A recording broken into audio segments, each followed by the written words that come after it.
Absolutely wonderful to be here and to celebrate many of the room here who've had a cancer diagnosis and continue to share their light and love with us. I'm just really touched. I'm touched by Hope and Cope. Somebody mentioned just before starting that Hope and Cope provides such great programming, and it's really a powerful place to really make a difference in your lives, and you really can make a difference. So I'm excited. So thank you for that endorsement. Thank you, Suzanne, and Sheila, and Danielle for inviting me. My hope is to share with you really a 30-year quest that I've had to try to understand remarkable cancer survivors, the people who do exceptionally well after their treatments, who far exceed their doctor's expectations, or who recover when they've been given an incurable cancer diagnosis. And I really want to try to share with you what they do to maximize their chances of recovery. And so that's one group of people, but I also want to think and really honor a second group of people, and you know them. They are the great spirits in this world who, despite the best efforts from themselves and the medical system, their cancers recurred. And even in the midst of great difficulty, they're able to be true to themselves and to share their joy and their peace and their gratitude and their deep love. And it reminds me, my mom died of a brain tumor at age 80, and I also had that experience to be with somebody who was able to kind of shine her light, shine the light for us. And she went through a lot of difficulties, never complained, and we had these conversations at 3 in the morning. She'd say, "Don't be sad after I die," and stuff like that. And I really felt like she imprinted her love in my heart. And I know that happens to a lot of people, that there's this opportunity in life to share our love and our peace and our joy and our connection. So I want to recognize both the remarkable cancer survivors and the great spirits, because we can equally learn how to live our lives from them. I also just, briefly in the PowerPoint presentation, I want to honor a few of the people that I'm drawing on this evening. So I'm going to read from Kelly Turner's book in a few spots.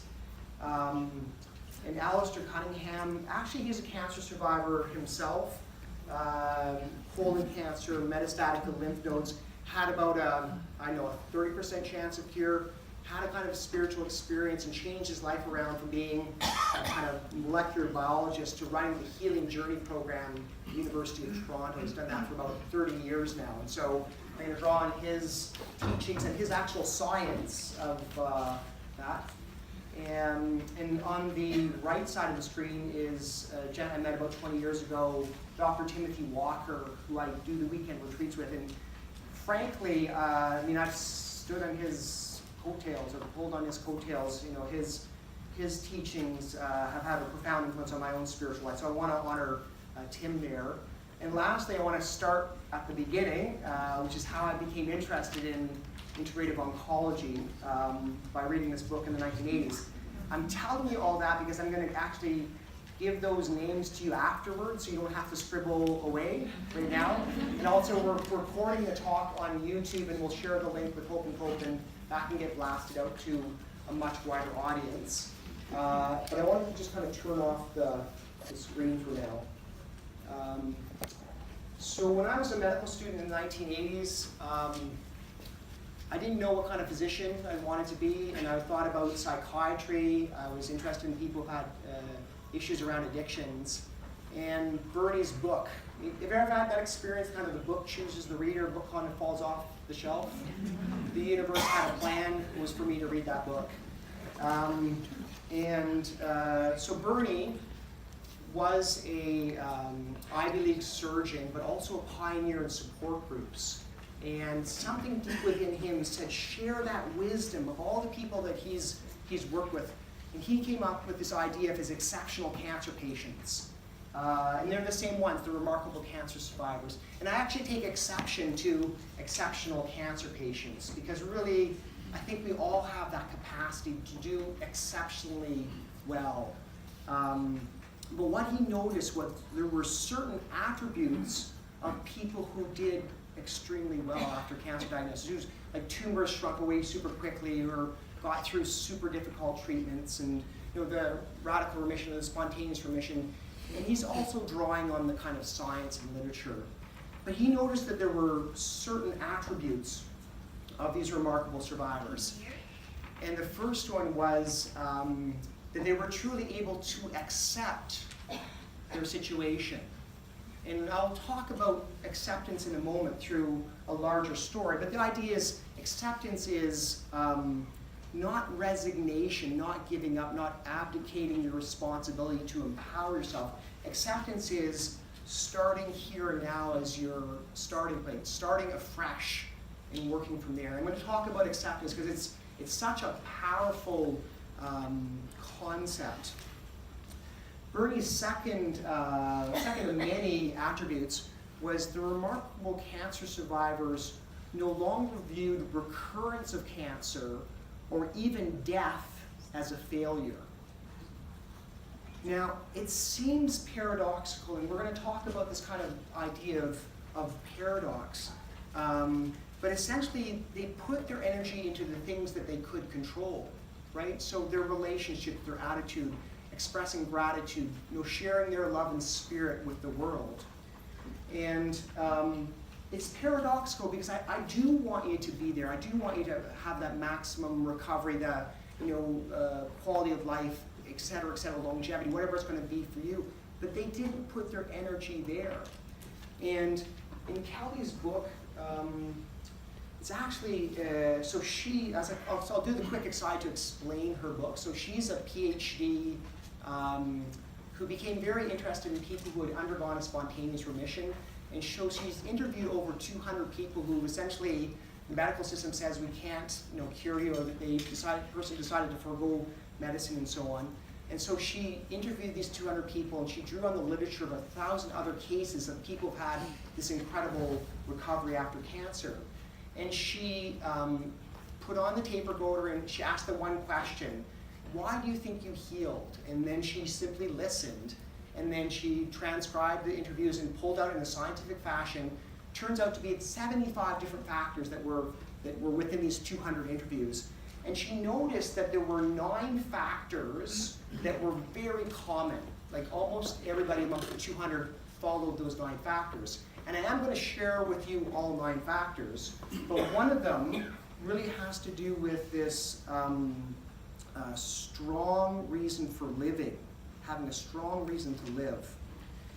And in that, because originally it was like, she thought it was like, I don't want to die, the kind of fear factor, like the fear side of this, the flip of it is I don't want to die. It's like, no, I want to live is the factor there. So a strong reason for living.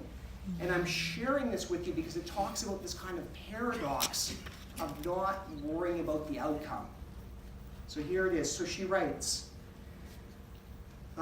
these people did not so much have a fear of death as a zest for living. In fact, a few of them were completely unafraid of death, seeing it as nothing more than a transition to a different existence, which would happen whenever it was meant to happen.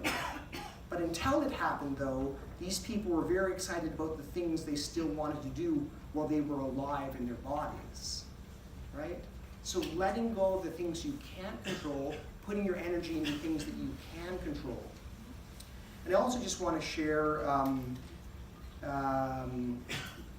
this idea. There's so many things we could explore together, but one of the ideas is kind of fighting against cancer, fighting against life, and it really does reflect around this idea of acceptance and being in this space and being proactive. But she identified fighting spirit. Having strong reasons to live does not mean you are necessarily fighting anything.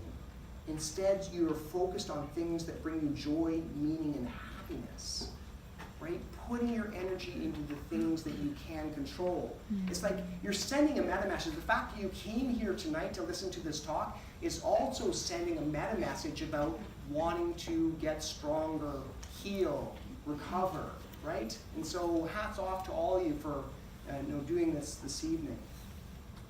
So that was a second factor, the paradox of not fearing recurrence or not fearing death, but putting your energy into things you can control.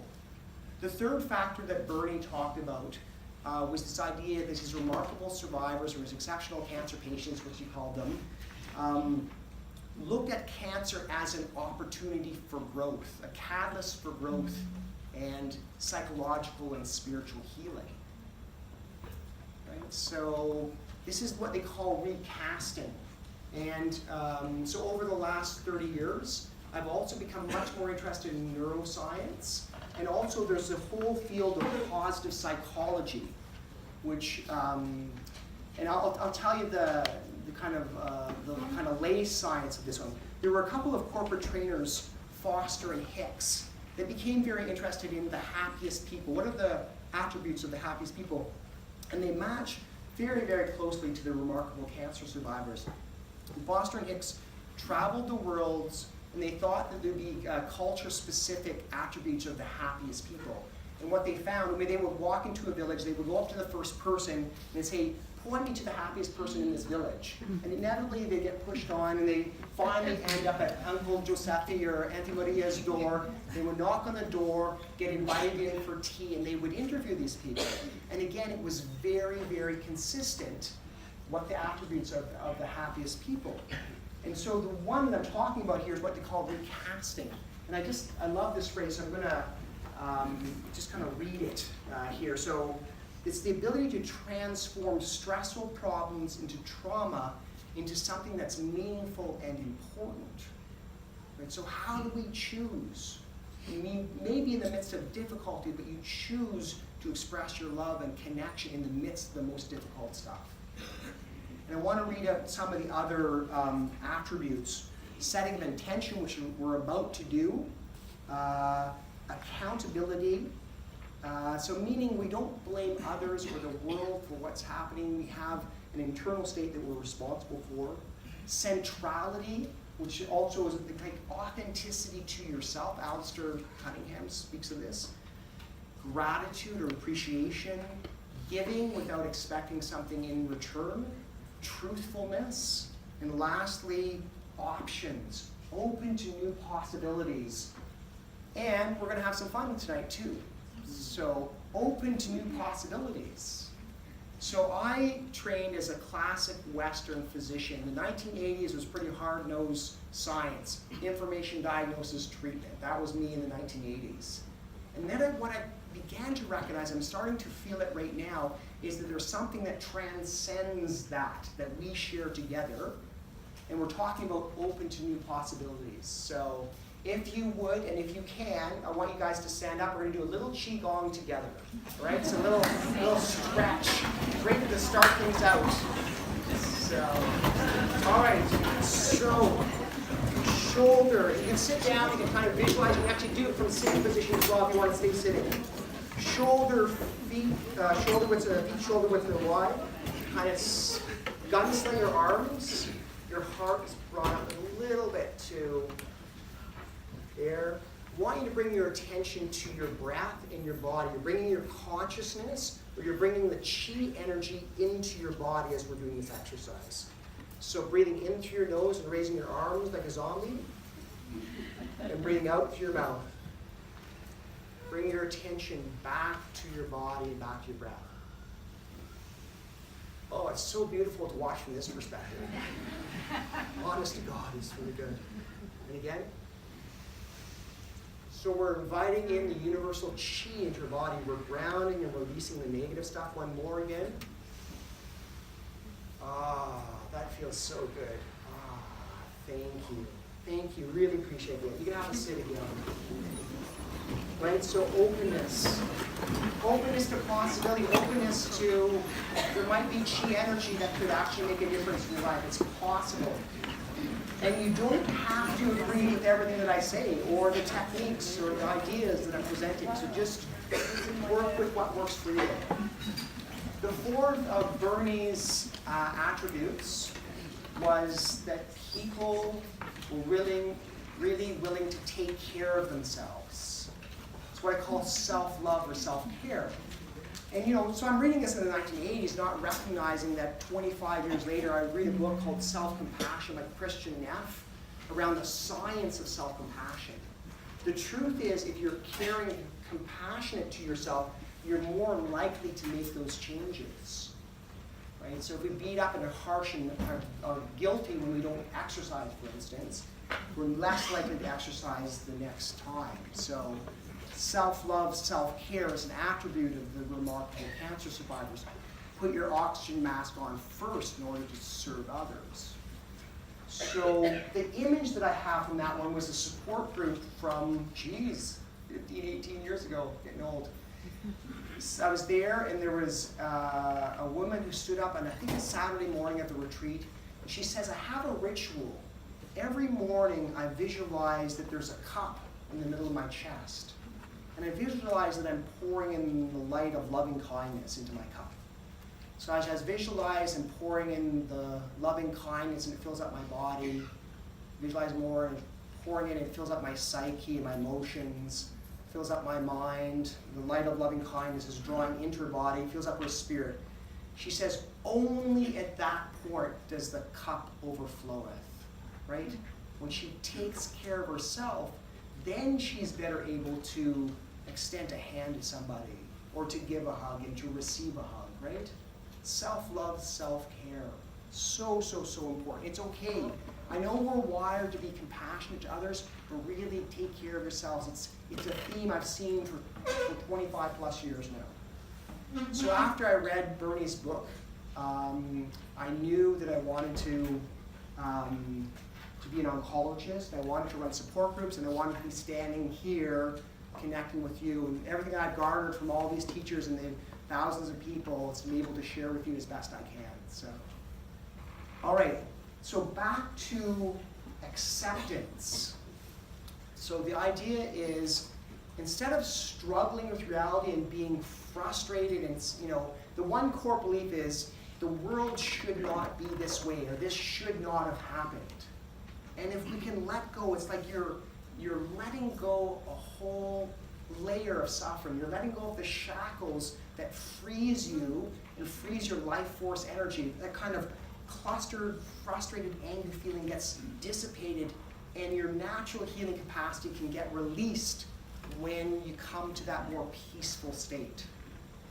I didn't understand that. I really didn't understand that. And Bernie's teachings has kind of come to be true, proven true to me over these years. So I want to read to you this idea around acceptance. And it happened with a dear friend of mine from medical school. Her name was Karen. So we kind of parted paths at the end of medical school, late 90s, early 2000s. We reconnected through social media, started to share the once a year email talking about the funny stories that are happening with our young families and so on. And in 2006, I got an email from Karen saying, Rob, can you give me a call? And immediately my spider senses were tingling. I thought, somebody in Karen's family has a cancer diagnosis. They want to talk to the body, mind, spirit guy about what they need to do. And so I got on the phone. Her husband answered and told me that Karen was the one with the diagnosis. So she had found a lump in her armpit, and then quickly a lump in her breath, and she's a physician. She immediately knew that it was bad breast cancer, essentially. And by the time that she talked with me, she had the breast surgery and the lymph nodes removed and so on, is about to start chemotherapy. And I was choked up, like, this is my dear friend. I was almost kind of in tears, frog in my throat. And I got on the line, and Karen was just so centered and at peace and solid and pragmatic. And I couldn't understand. So I explained what's going on here. And she said, I've come to terms, I've come to be able to accept the diagnosis now. And her friends were, would say stuff to her like, Karen, I know that you're going to beat this cancer. And she'd say something like, oh, that's a very nice thing to say, but you know what? I don't know how things are going to go in the future. So she was like very pragmatic, very clear thinking. She was doing all the chemotherapy, radiation, all the lifestyle stuff. She was doing it all, but she was in this very calm and center space. And eventually, she had to email all her friends because they thought she was like kind of giving up psychologically because she was so at peace during this time. So she decided to email her friends, and it's around this issue of accepting our own mortality. She said, but once I managed to accept the reality of my mortality had always been there, I could accept that nothing fundamental in my life had really changed with this diagnosis. I'm still the same me.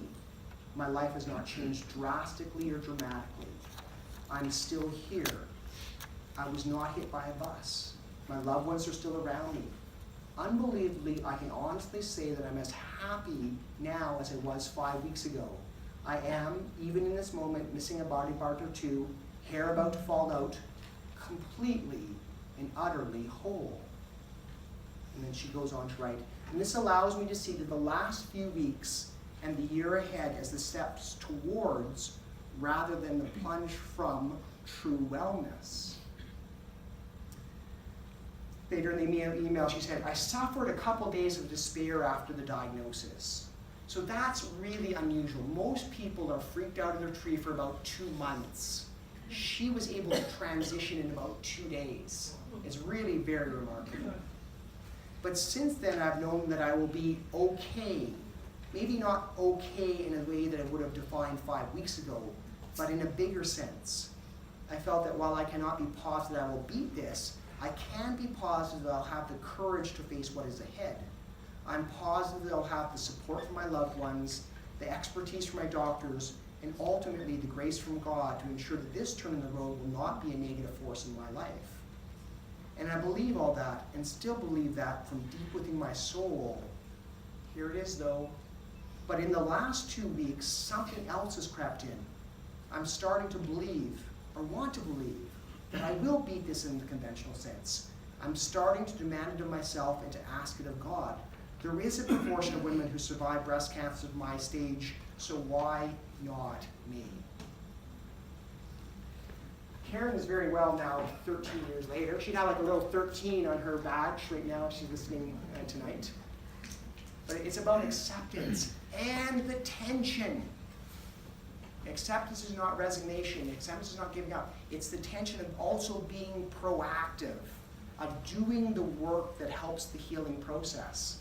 It's also reflected in Alistair's work and Kelly Turner's work, doing the work over a period of time to change the chemistry, change the soup, change the epigenetics there. So there's this tension between, for instance, we're in this moment right now, and I can feel this wonderful energy in this room, and so living in this moment and planning for the future. There's a tension between accepting myself for my foibles and weaknesses and so on, and working towards being a better person, between doing and getting, between being and letting, right? So there's always these tensions, this middle road that we need to work on. So I want to talk about the work now. We're going to do some work together, I think. So I talked to you about the happiest people, the 9 choices of the happiest people, or extremely happy people, I guess the name of the book. And those people chose to be happy. They chose to make that an important part of their lives. And what I want to suggest to you is that our brains are wired to continue to manifest whatever you practice. So you're wired such that if you're anxious, nervous, stressed, the neurocircuitry within your brain will get very, very good at being stressed and flustered. You'll become a professional stressor. And some people are laughing because they can kind of empathize. If you practice being more centered, calm, and grateful, whatever attributes, those neurocircuits get stronger and stronger, and these will start to what they call prune away. And this either happens consciously to you, or it happens unconsciously. So you might as well choose how you want to live your life and practice it, and you'll get better and better and better. Like writing the gratitude journal. 3 weeks later, you see the world in a different way. There's the North American indigenous tale of the young man, I guess he's in his late teens, and he's going to visit his grandmother. And the grandmother is near the end of her life, And he goes to her, "Grandmother, how is it that you are so kind and wise and clear thinking, and people always want to be with you, and you have such great advice for them? How did you do it, grandmother?" And the grandmother looks to her grandson and says, "You know, when I was your age, I recognized that there were two wolves in my heart. The wolf of love and the wolf of fear. And depending on wolf I fed would be the wolf that would grow throughout my lifetime." Right? You know that loving grandmother. How did she get there? And there's a lot of loving grandmothers in the audience, by the way. It's wonderful to see you here. So the point is, we need to be conscious. Remember, the winds of the world will blow you this way and that, and have the autopilot that keeps you centered on what's most important to you. And I do setting the intention in two ways. One, I do it as the first thing in the morning. So I get up and I meditate with my spouse, sit on the table, kneel down. And I'm going to tell you about my meditation practice later, but essentially the meditation. And the second part, so I'm practicing mindfulness and getting that neurocircuitry stronger so I can stay focused in the moment and all the benefits of that from the frontal lobe perspective. And then the second phase of my ritual is I open, and sometimes I use a secular term, it's like, "Please guide me, please help me, please be helpful and compassionate, and whoever is in front of me, please let me be the best possible person for that person." So I'm really kind of praying hard. And then the last phase is actually do like prostration. This is the letting go. I can't control what's going to happen in the day, so I'm letting go into something that's bigger. I'll do my part as best I can, but I can't control it. Letting go. I want to talk about the second phase. What is it that you want to manifest more of in your life is really the question. What do you need to practice? So you can do that as an exercise first thing in the morning or last thing at night in kind of sense of gratitude.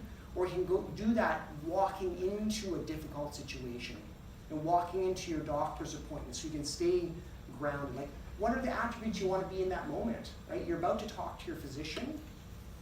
Be clear-minded, confident, so you ask your questions, you get the best care. You're the most important person in the room.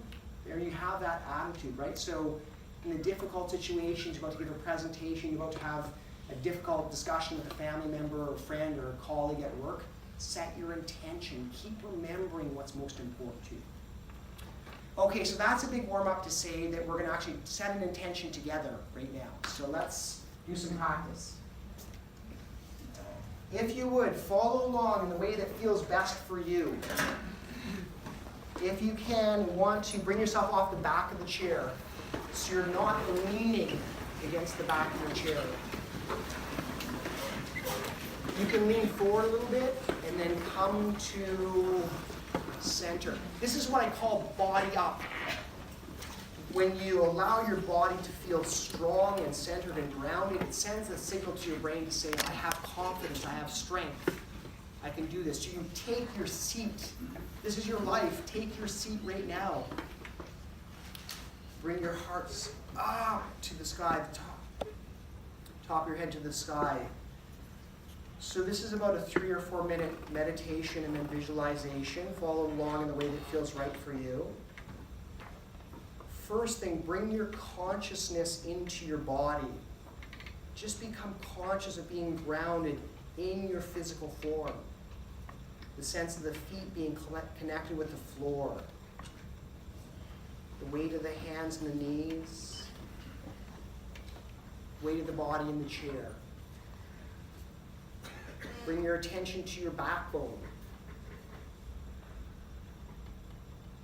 Feel that sense of solidity and strength. And bring your attention to the front of your chest.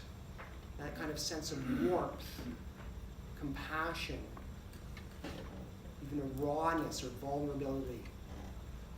And that's our humanness. We have a strong spine and we have open heart, warm heart. Bring your attention to your breath. Long, slow, smooth out breath now. When you elicit a relaxation response. Bring your attention. What does that feel like? What are the sensations?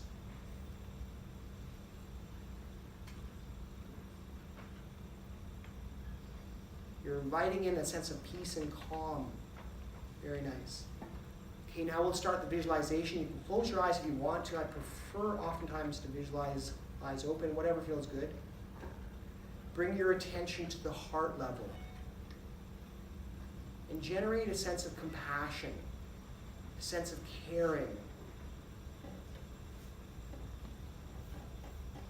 It's probably easiest to bring to mind somebody you deeply love, or a pet, or a different time in your life when you're really connecting with somebody, like a grandchild or grandparent, parent. And let your heart warm. As you think of that person, that radiant, warm love from your heart begins to emanate. Bring to mind now somebody in your life who's suffering. Could be somebody who's very close to you, could be somebody at a distance. And just imagine that you could send them a sense of healing from your heart level again. Wish them well. May they find healing in whatever way is best for them. Bring to mind your other loved ones, your friends and family members. And as those people come to mind, just really let your love expand to each and every one. And from that limitless space, extend that sense of gratitude and peace and caring to everybody here in the room. So many wonderful spirits. So many people who had a cancer diagnosis and are still with us. And extend that to everybody who attends Hope and Cope. Each person, imagine somebody newly diagnosed or in the midst of treatment. Just send them your love. It's totally fine. Wish them well. And extend that out again to everybody in the region who's had a cancer diagnosis. And then again to everybody in the world who's suffering in any way or form. That limitless love in the middle of your heart, like a being of light. And recognize now that as you're emanating outwards in every direction, you're also healing yourself. There's that kind of sense of warmth and healing that's permeating through the tissues in your body, into your psyche, into your spirit. And from that perspective, set an intention for yourself. How is it that you want to be in this world? How is it that you need to heal and grow? What do you want to manifest more of? And let it be so. Bring your attention back to the meditative state. So we're grounding again into our bodies. Sense of being connected with your floor. Hands on the knees. And you're connected with Mother Earth through gravity and connection. And then there's this vastness of space, of possibility, transformation, healing, and that your good human heart connects the two. Ding! I forgot my chimes. Thank you. Thanks, guys. I really appreciate that. Really, really appreciate that. So you set an intention. So, I break it down. We're talking about integrated medicine. I'm talking about the combination of the best of the medical system, advocating for yourself, getting the best care possible by doing those things and researching and bringing a friend and all the things that maximize that care. And then you add to it, you combine it with body, mind, and spirit. It's the integration of the two that I think gives you the best chance of recovery. At least that's my belief. And so we talk about body perspective, right? So what are the things that you can do that can actually really improve your health and your happiness and your brain function? And what's the wonder drug If they had this as a drug, it'd be like a $1 trillion drug. What's the healthy habits that I'm talking about? Thank you. Thank you. It's wonderful.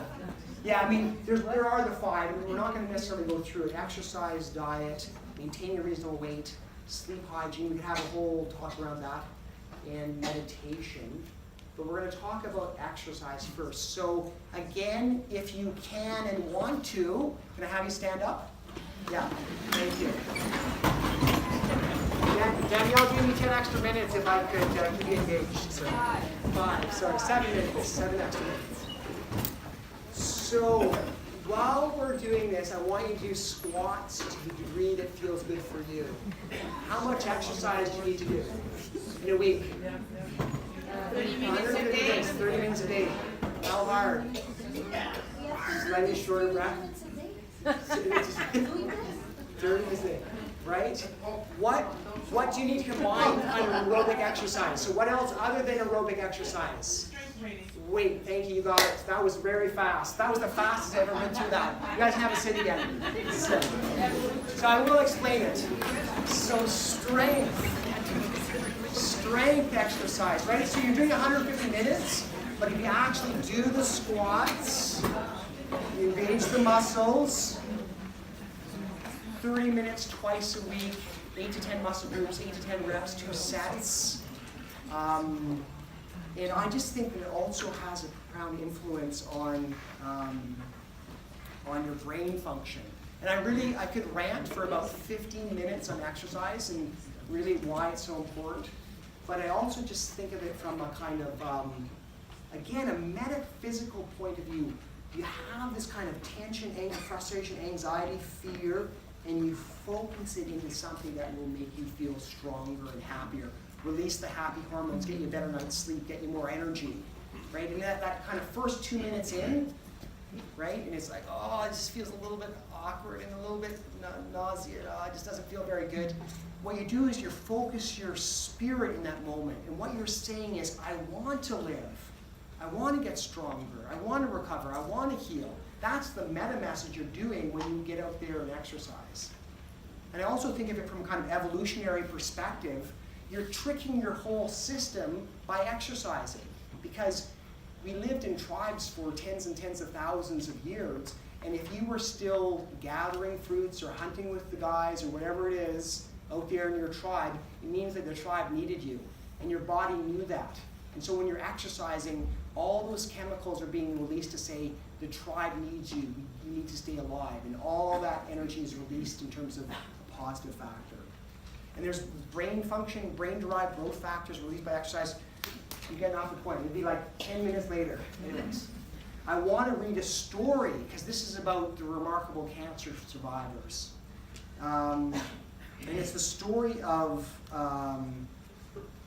Jeff Eaton, actually. So he's the founder, and I think still the CEO of Young Adult Cancer Canada. And so he was diagnosed with a very aggressive blood cancer at age 23. He went through chemotherapy and, remarkable that he kind of survived even that. And then he insisted that they send him back to St. John's because he's from Newfoundland, and he had a hockey puck. He kept this hockey puck through his whole journey. So when they first had the first give the chemotherapy, it was like he had his hockey stick, and he would cross lines with his chemo line, and they would drop the puck. And I think Stanley Cup playoffs are happening now, so it's a good kind of analogy. But he had the whole kind of analogy of, if he's feeling tired, he's having a long shift, or he had a headache, he got hit or something like that, and he was the player and the coach in the stands and all that stuff. And he actually finished his chemo, got sent home, and then got like a super bad infection. I'm not so sure how much I want to read of this one, but it's a long story. I'll read just a little bit there. Jeff was sick, deathly sick. Each day the frown on his doctor's face deepened. A second infection, plummeting blood counts. Jeff wrote his will and planned his funeral. One organ after another began to shut down. He became agitated and scared. He was spending what little energy he had thrashing about. and the doctors wanted to kind of intubate him, and his dad and his brother were fighting with him because Jeff was kind of out of it, and he eventually, and he still had his hockey puck in his hand, and the physios would like stretch him, and they would put in IVs, but he always had his hockey puck in his hand. Anyways, so they eventually, he basically had like a 1% chance of surviving that ICU thing. And someone said, well, where's his hockey stick? They brought him his stick and his numbers started to climb, and he actually recovered. But he was in a coma for 3 weeks. Just imagine being like totally still for 3 weeks. So he wakes up and the guy is just wasted. Like there's zero muscle on him. He can't even like lift his head. He can't even like high five his brother. His mom has to brush his teeth, wipe his bum and all that stuff. So anyways, so he starts his recovery. Each day it's like he puts so it starts like this, and each day the bed goes back a little bit further. It's like doing a little bit of sit-ups, right? Each day a little bit stronger, and like I think it was like 3 weeks later, he finally did like a 5-step walk to his couch and like melted on the spot type thing. But he recovered, right? And it was his determination that got him going. It's really the story here of pushing yourself just that little bit more each day. And on the anniversary of that 5-step walk, he had a fundraiser and all that stuff. So he got through that like 1%, less than 1% chance of being cured there, and seemed to be doing fine. And then 2 years later, like if he got out to the 2-year point, great, cured, but no, blood count's going down, and he has to go through major chemotherapy. But he's changed at that time. I just want to read a little bit from this. An internal transformation was occurring at this time. He no longer viewed cancer as his enemy. Quotes, I didn't hate it anymore. I didn't want it dead, just gone. Cancer is my friend. Not a friend I want forever, but has taught me so many valuable lessons and helped me develop a perspective I would not trade for anything in the world. I began to look at my life more as a journey. I would not just take this one step. I would just take this one step at a time. Jeff had traded in his hockey stick for a walking stick. So again, I guess one of the key points for me, there's no one right way to approach a cancer diagnosis. It was okay for him to kind of manifest kind of male alpha energy at the start where he was really kind of fighting. That was the right thing for him. But the second time around, he wasn't in that space anymore. He was more in this kind of peaceful space. And he actually did a transplant in Ottawa as an outpatient. So he got the major chemo and went to the hotel close by. And yes, there's a love story involved and all that stuff. So he got super high dose chemo, right? And like 4 years out from his second transplant. So he's married. He said that, and so he's sterile, is what I'm trying to tell you. That fall, my wife and I got in to see a fertility doc to begin talking about our options for starting a family. We had a great chat, but the doc reassured me that my sperm count is like using birth control. There was no way we'd have children naturally. What the doc didn't know was that over the course of the last 4 years, I began to love it when the odds were so strongly stacked against me. And then you know what happens, right? Yeah. So yes, just after my last super low sperm test, one of my boys beat the odds in a way I never have before. He heard the start gun and gave her, albeit against a much smaller group of competitors than normal, but that doesn't take away from the victory at all. And so it's probably, well, I guess 7 plus 9, 16 years out. 16 years after his second transplant, there's no evidence of cancer. Jeff still keeps his hockey puck in his desk, it is there. He returns every day. He now has 3 kids and still leading Young Adult Cancer Canada. Yeah. Incredible. It's possible. Possibility is also inspiration, right? Possibility. So I do want to mention Alistair Cunningham. I've talked to you about this guy who is actually from New Zealand, had his own spiritual awakening and has created the Healing Journey program.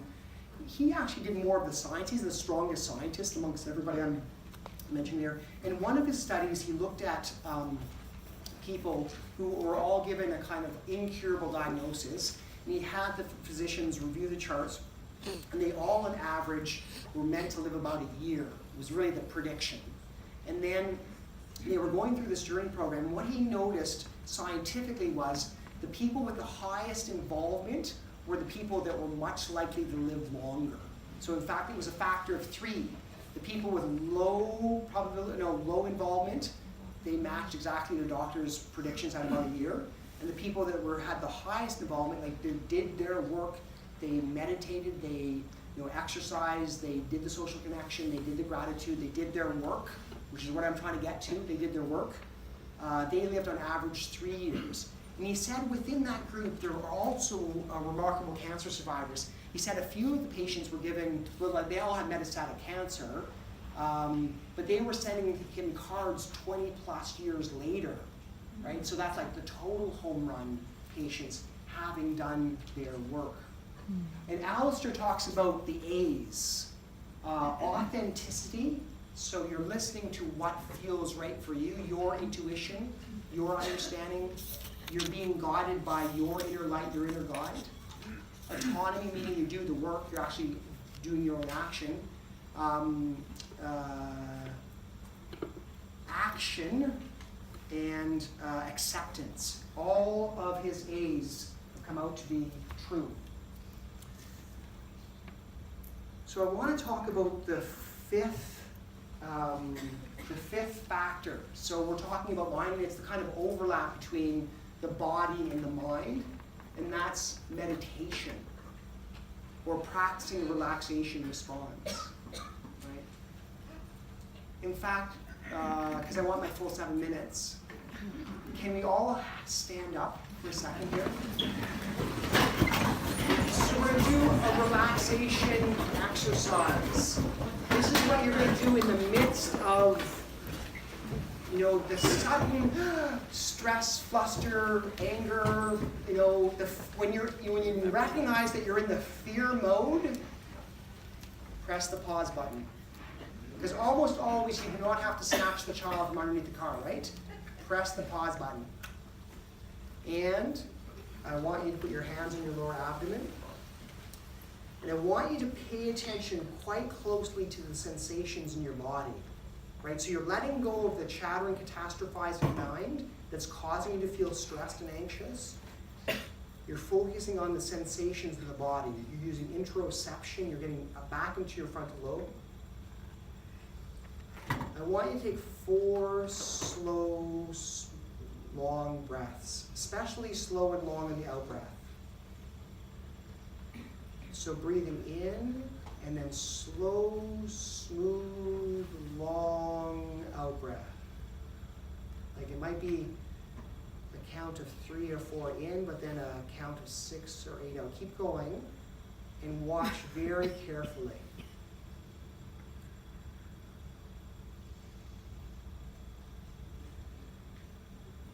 You're experiencing a relaxation response now. You're sending a message up to your brain. You say you're safe. You're now engaging your frontal lobe. That's a whole other talk. And you can talk to yourself and reassure yourself, I can handle this. I've been through difficult things before. Let's take one step at a time. Excellent. Thank you for standing up. You get your exercise today just standing and sitting. Thank you.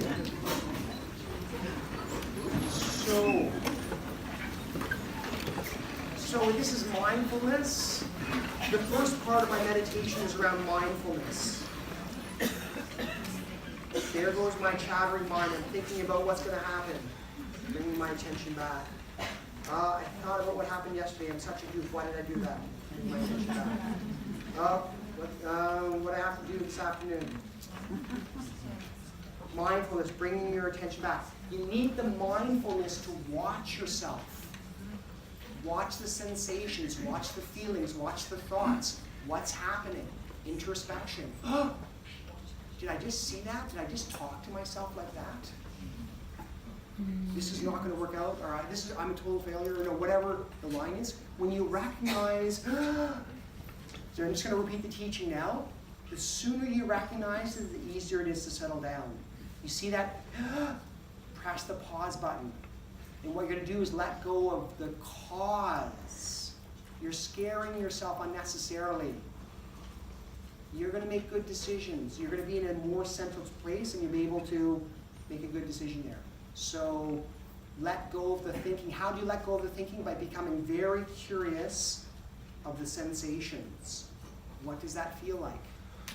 4 slow breaths, especially long and slow in the out breath. That rewires your brain to say, I'm safe. Your frontal lobe comes to be engaged again. And then you can talk to yourself with kind of wise perspective. So that's a 4-step technique. It's on our website. Don't worry, guys. You can learn this later. It's going to be on the video. So it's here. Okay, so I want to tell you about my meditation practice because I've heard it 1,000 times. I can't meditate, Dr. Rutledge, because my mind goes 100 miles an hour. That's perfect, because then you have lots of opportunities bringing your attention back. I've been meditating for 20 years. 20 years now, 21 years I guess it is. I'm sitting on the couch. And then it starts happening, like 3 seconds into meditation. Oh, gotta catch that plane on time. Bring my attention back. Kindly, I'm not beating myself, I'm just bringing my attention back to, and then I'm there, oh, I shouldn't have said that, you know. And then like it's dozens of times within the 15 or 20 minutes. And luckily, I do experience that, that kind of sense of grounding, that sense of peace. And that's not the goal here. It's almost like becoming friends with yourself. This is what this feels like. This morning, I happened to have a good meditation. I was like super excited to come here today. And I was like in that kind of peaceful state and had a good night's sleep. And some mornings, I'm feeling flustered and anxious and upset and I'm scattered. And that's okay. I just watch, kind of sense of holding that perspective. The days that I meditate, I know that I'm tapping into that kind of deep relaxation. And it's easier for me to press my pause button and come back home to myself. I'm doing one thing at a time. I'm more efficient. I'm more compassionate. I'm more caring, more giving. All the science says that when you do that, emotional regulation, you're dampening down the kind of distressing stuff. And there's a kind of sense of spirit being able to hold, or observer consciousness, right? I'm not my thoughts. I'm not even my personality or my emotions. There's something bigger there. Okay, so the meditation, it's some sense of practicing relaxation, getting the neurocircuitries of relaxation, peace, gratitude, stronger, stronger, stronger, so you're happier in that space. Thanks. Okay. I want to comment on Kelly's book. So she interviewed these 200 people, and she noticed that there were 9 factors. Interestingly, amongst the 9 factors, only 2 were physical. And I don't even think that, I think they're easier things to do, and I think that's why they made the list. But they were radically changing your diet and using herbs and supplements. And yet, during the herbs and supplements, there was no consistent supplement. There's no home run, there's no sharp cartilage, Essiac, or whatever. And I think it really points to a bigger meta factor, which is taking control of your health, which is another factor, right? So what can you influence? You can influence your exercise, healthy diet, et cetera, et cetera. So I think that's really a reflection of that. So that means that 7 out of the 9 were actually to do with kind of what I call emotional, mental, or spiritual aspects. So these are the people that had the spontaneous remission, the radical remission. So I'll mention a few more. Following your intuition, right? When you take care of yourself, when you take care of your gut, because your gut has like 100 million neurons around it that gives information up to your brain. When you really kind of can do that, then you can begin to trust something that's deeper. I personally find it miraculous that that there's something within you that wants you to heal, right? Your default state is that kind of sense of love and peace and connection. When you let go of the others, what's left over is amazing. You want to be healed at some deep level. It's like letting go of it, which goes to releasing the suppressed emotions, which is the other work, to find a therapist, to see somebody. Next one, increasing positive emotions. That doesn't mean be happy and put on a fake face. In fact, I would argue it's more important to be authentic. But choosing the activities that bring you joy, cutting the unnecessary stuff, using the sword of loving kindness and cut away the things that are unnecessary and not helpful in your life so that you bring space and joy and peace and connection to otherwise. Embracing social support. I could talk about oxytocin and all the incredible anti-inflammatory factors. When we're stressed, we become pro-social. As a quick aside, if you're stressed, then ask for help from somebody or offer help to somebody. Connect with somebody and you get that release of chemicals. Deepening your spiritual connection, which is a whole talk in and of it unto itself. I think I'm going to have to come back and do just one talk on this one. But I do actually just want to read a little bit of, so it's not about like believing harder. I mean, if that's what you think is true, then go for it. But what she noticed was it's this deep connection with something spiritual within us that transcends the personality. And she talks about a third type of love. It's the love of the individual, meaning do those things that bring you joy. It's the love within relationships, and I really say foster those relationships. They're so important to your health. But the third type of love, it transcends that, and I want to read this. This chapter looks to a third type of love, what I call spiritual energy, and what many of the people I study refer to as unconditional or universal love. When they describe feeling this love, they say they lose a sense of separateness from all other things. They no longer feel like an individual, but instead feel merged with everyone and everything. This feeling starts to flood their whole being when they engage in a spiritual practice. It comes from no particular source and is directed towards all things. They describe it as a deep, universal love that is available to us in every situation, but only if we actively tap into it. Right? So we can all tap into that sense of spirit that I'm feeling right now in your own way. You can decide how that manifests in your life, but the point is to prioritize and do that work. Okay, sorry, and the deep connection, strong reason for living, I think I touched on as well. And I want to finish off telling you about the story of my grandmother, and also just sharing some of the contacts in the slideshow here.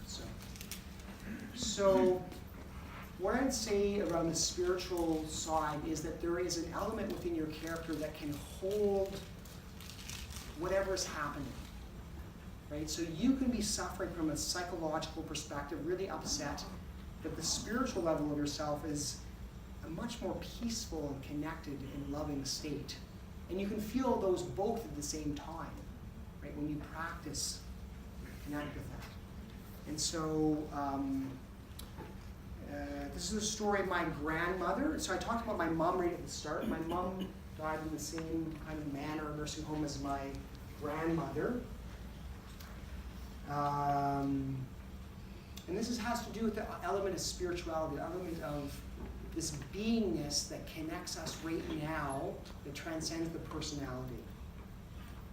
On the eve of my grandmother's 110th birthday, yes, 110, I got a call from her nursing home that she was having chest pain.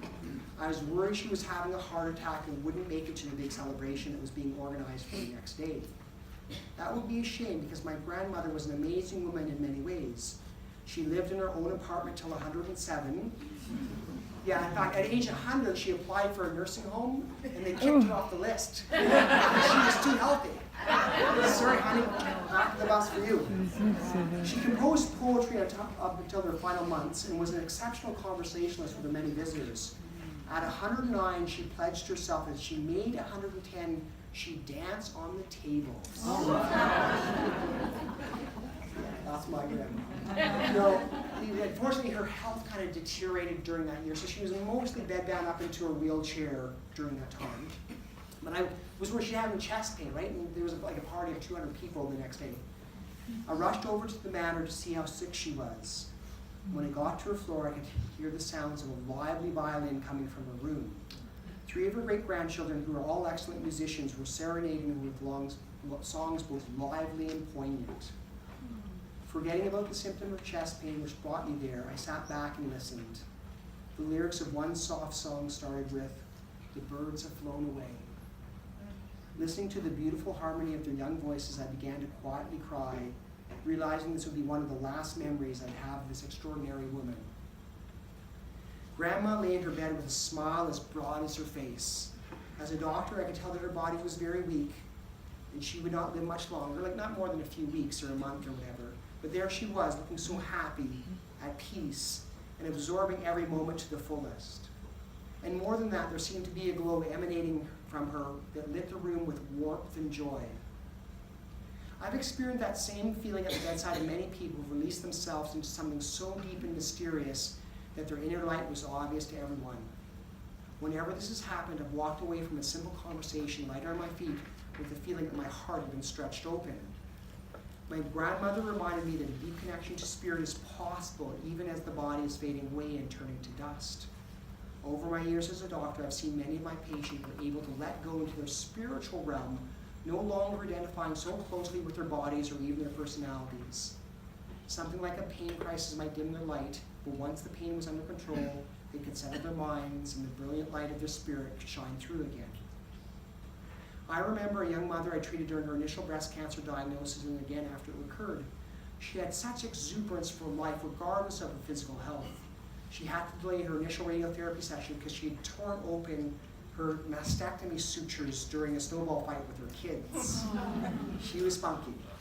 Years later, when she was in the terminal phase of her life, I saw her again and she needed radiotherapy. Walking into her room, I could see that her body was frail, her skin yellow from cancer in the liver, but her face glowed and her eyes were filled with deep love. Though too weak to get up to greet me, she extended her arms up for a hug. Her voice rang out, "Dr. Rutledge, I'm so happy to see you." As I leaned over for a long embrace. She held not a hint of bitterness about her situation, and I walked away from that clinic that afternoon with a lightness in my heart and an aspiration to share my love with others. When we slow down and are mindful of the true beauty of life, we become more aware of the realm of spirit. It's here all the time, yet so obvious we can overlook it. I'm truly grateful to my grandmother and so many of my patients who've lit the way, showing me the light of their living spirit even as their bodies were fading away. P.S. As it turns out, my grandmother's chest pain resolved that night, and at the party the next day she conspired with two large men to place her wheelchair up into a large wooden table. She had everyone in attendance sing songs to her like, "I'm tired and I want to go home." And all the time, her legs jigged and kicked in rhythm on the table.